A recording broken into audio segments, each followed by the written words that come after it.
Pasca operasi tangkap tangan oleh KPK terhadap Bupati Kutai Timur, Kalimantan Timur, kantor Bupati lengang dan tak ada aktivitas. Hanya sejumlah petugas dan beberapa pegawai yang diizinkan masuk. Akses jalan menuju ruang kerja Bupati ditutup dengan sejumlah pot bunga dan garis polisi. Setelah Kamis malam, Komisi Pemberantasan Korupsi menangkap sejumlah orang di Jakarta, Kutai Timur, dan Samarinda. Penyidik KPK menangkap Bupati Kutai Timur Ismunandar dan istrinya di sebuah hotel di Jakarta. Bersama mereka ada Kepala Badan Perencanaan Pembangunan Daerah atau Bapeda ikut ditangkap. Ketua KPK Firly Bahuri menjelaskan penangkapan terkait korupsi pengadaan barang dan jasa. Betul, tadi malam 19.30 ada giat tertangkap tangannya para pelaku korupsi berupa menerima hadiah atau janji dalam pengadaan barang dan jasa di salah satu kabupaten di wilayah Kalimantan Timur, ujar Firly kepada kompas.com. Setelah ditangkap, ketiganya dibawa ke gedung KPK. Total ada 7 orang yang ditangkap dan tengah diperiksa. Selain di Jakarta, juga ada penangkapan di Samarinda dan Kutai Timur. Sementara di Kutai Timur, meski disegel, penyidik KPK tak membawa satupun berkas dari ruang kerja Bupati Kutai Timur. Yang disegel tak hanya kantor Bupati, tapi juga kantor Badan Pengelola Keuangan dan Aset Daerah dan Bapeda. Tim Liputan, Kompas TV. Pengadaan barang dan jasa untuk proyek apa dan apa peran dari orang-orang yang ditangkap dalam kasus ini? Kita tanyakan langsung kepada rekan kami, ada Jona Hamonangan di Gedung KPK Jakarta. Jona, setelah 7 ditangkap semalam, ada lagi yang ditangkap sampai dengan Jumat siang ini, Jona? Ya, selamat siang, Maidop dan saudara. Pasca OTT yang dilakukan kepada Bupati Kutai Timur Ismunandar, KPK mengamankan 15 orang, di mana 15 orang ini 7 di Jakarta dan 8 dari Kalimantan Timur, di mana merupakan gabungan yang ada dari Samarinda dan di Kutai Timur. Dari 15 orang ini itu saja dimintai keterangannya terkait dengan adanya pengadaan barang dan jasa. Namun yang pasti untuk 8 orang yang ada di Kalimantan Timur, mereka saat ini sedang diperiksa di Polres Samarinda dan rencananya siang ini akan dibawa ke Jakarta, khususnya dalam hal untuk pemeriksaan lanjutan dan untuk mengetahui apa motif dibalik dari operasi tangkap tangan atau mungkin dari pengadaan barang dan jasa ini.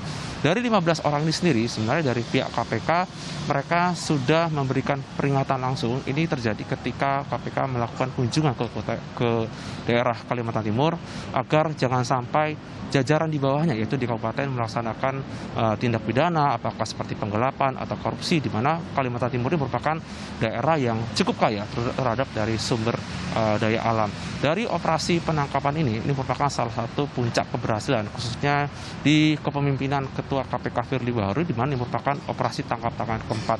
Kami masih menunggu konfirmasi resmi, khususnya dari pihak KPK terkait dengan operasi tangkap tangan ini, apakah nanti akan ada penambahan orang atau mungkin cukup dari 15 orang saja.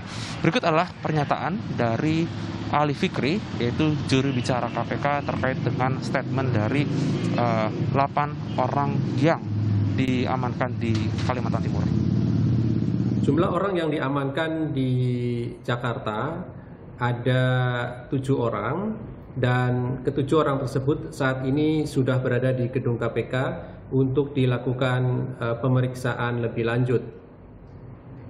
Termasuk pula saat ini tim KPK juga sedang menghitung jumlah uang yang nantinya akan menjadi barang bukti dalam kegiatan tangkap tangan ini.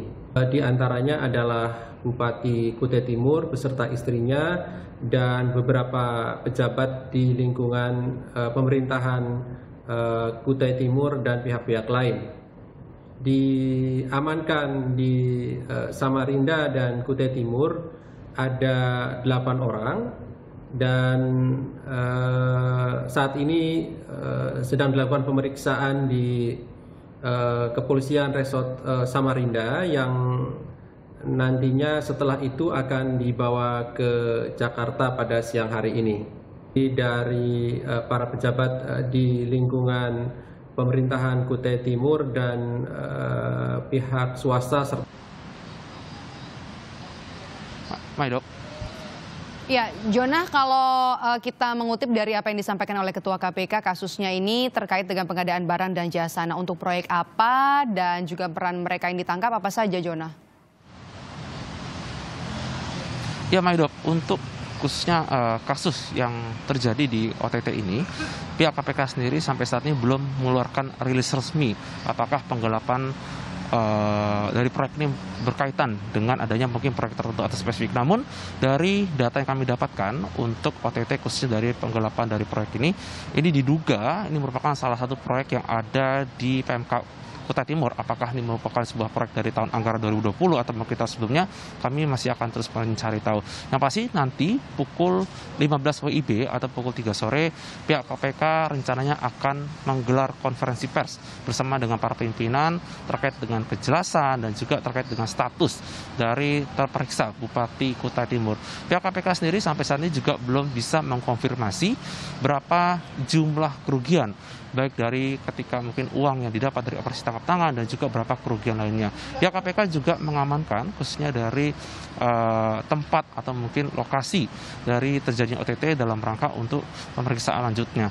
Sampai saat ini kami masih akan terus mencari tahu baik dari mungkin dari proyek pengadaan ini yang lebih spesifik, apakah ini merupakan pengadaan yang ada khususnya yang ada di tahun anggaran 2020 mengenai adanya proyek yang ada di wilayah Kabupaten Kutai Timur.